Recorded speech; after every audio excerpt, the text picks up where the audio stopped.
छुप के मिला मुझसे, मुझे दूर से देखा,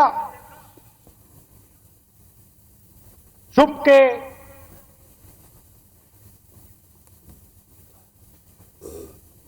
डर से कहता है राहुल जी आपसे बात करनी है।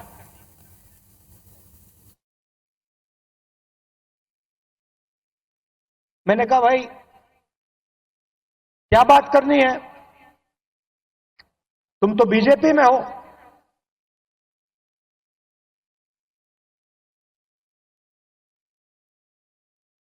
और फिर उसके चेहरे पे थोड़ी सी टेंशन दिख रही थी।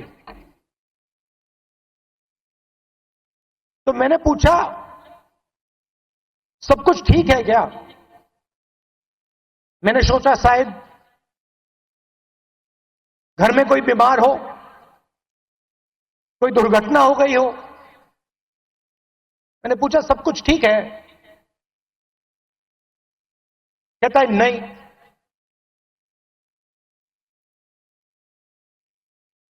क्या हुआ?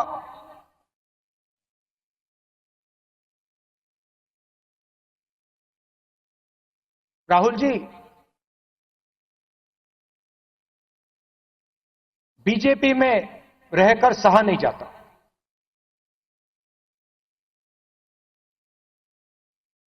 मैं हूं बीजेपी में,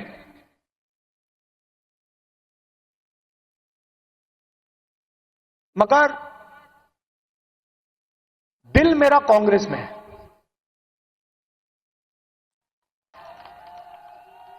तो मैंने कहा भाई दिल तेरा कांग्रेस में, शरीर आपका बीजेपी में।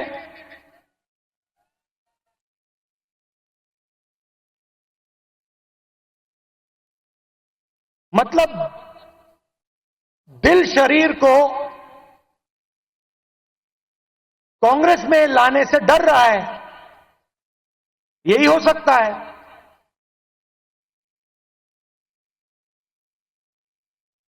मैंने कहा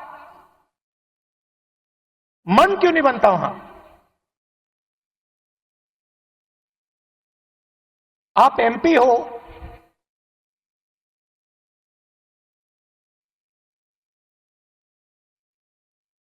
आप मुझे हिंट दे रहे हो, मन क्यों नहीं बनता?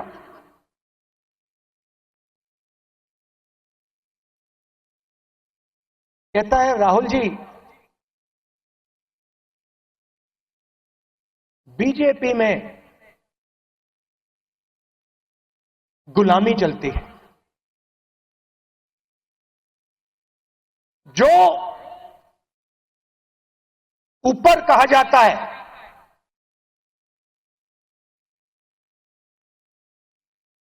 वो बिना सोचे समझे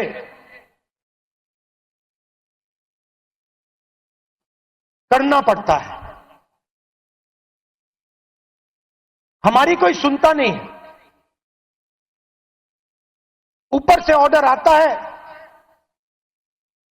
मतलब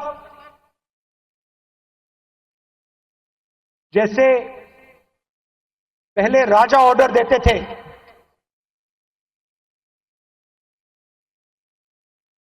ऊपर से ऑर्डर आता है और उसका पालन करना पड़ता है, अच्छा लगे ना लगे, चॉइस नहीं होती। आपको याद होगा हमारे जो पीसीसी प्रेसिडेंट हैं पटोले जी, ये हैं, इन्होंने प्रधानमंत्री से एक सवाल पूछ लिया था। एक सवाल पूछा था किसानों के बारे में। क्या सवाल था? जीएसटी जो आपने लगाया तो उसमें किसानों का क्या हिस्सा रहेगा? हाँ, तो सिर्फ एक सवाल पूछा। सवाल था जीएसटी जो आपने लगाया उसमें किसानों का क्या हिस्सा होगा। मोदी जी को सवाल अच्छा नहीं लगा पटोले जी आउट हो गए।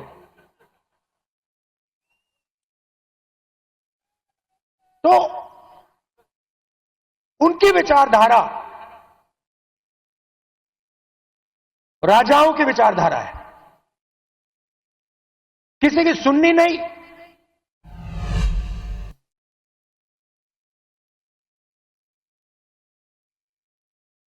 ऑर्डर ऊपर से आएगा,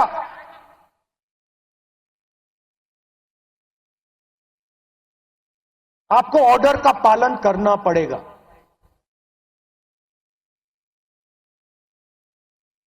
कांग्रेस पार्टी में आवाज नीचे से आती है। हमारा छोटा सा छोटा कार्यकर्ता हमारे किसी भी नेता को टोक सकता है। सही है ना? हमारे कार्यकर्ता मेरे सामने आते हैं और मुझे कहते हैं, राहुल जी ये जो आपने किया मुझे अच्छा नहीं लगा। और फिर मैं उनको समझाता हूं कि देखिए मैंने ये इस कारण किया, और मैं उनकी सुनता हूं। उनकी जो आवाज है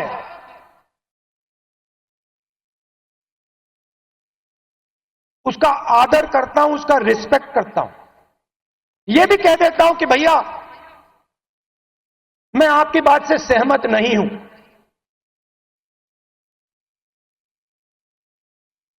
मगर उसकी आवाज सुनता हूं।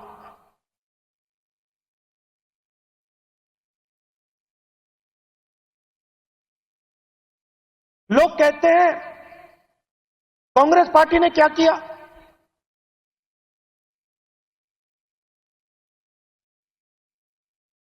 आजादी से पहले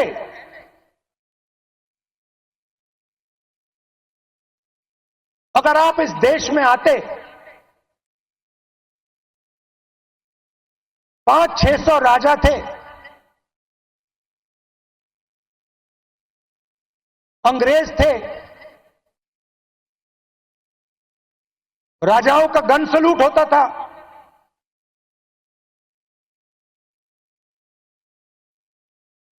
किसी को 19 तोपों का सलूट होता था, किसी को 21 तोपों का सलूट होता था, मगर हिंदुस्तान की जनता को इस देश में कोई अधिकार नहीं था। कोई अधिकार नहीं था।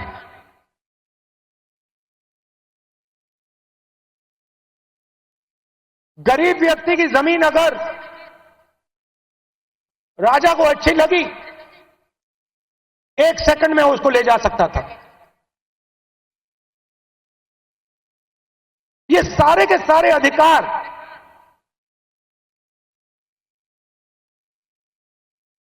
जिनकी रक्षा कॉन्स्टिट्यूशन करता है,